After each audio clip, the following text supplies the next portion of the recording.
Hello everyone मोर next mini blog को आपण मानक वेलकम। आज हूँ कार्तिक मासर शेष सोमवार तो से आमे भाविलु धवलेश्वर बाबा को दर्शन करूँ। मामा बाबा मो भाई भौणी सब बाहरी पड़लु धवलेश्वर मंदिर बाबा को दर्शन करूँ बोली। तो फाइनाली आम धवलेश्वर मंदिर में पहुँची गलु।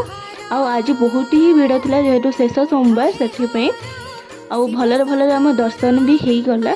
देन आम घर को पलि आसलु। मुझे आज पंचुगरे शिवलिंग ही करी महादेव मुरुज ही पकई जेहेतु आज सोमवार थी आ पंचुक भी था तो से पकई देती।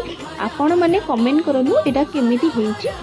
आउ तापर मु कॉलेज बाहरी जाइली। आज मो सांगर बर्थडे थिला तो बर्थडे सेलिब्रेशन करने देखि पारुथिबे से केते एक्साइटेड हेकि अछि केक कटिंग करबो बोली। माने छोट पिलाटे जेमती हुए तो सी हूँ एकमात्र छोट पिला मो पाई।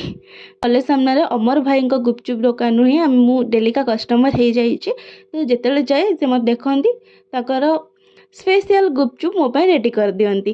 तो यही मोर जूनियर देखाई से मैंने आउे मो सीनियर दीदी मते दौले गुपचुप ठुंगा जमती भांगिकी दियंती पत्र तो मते दौले गुड जॉब।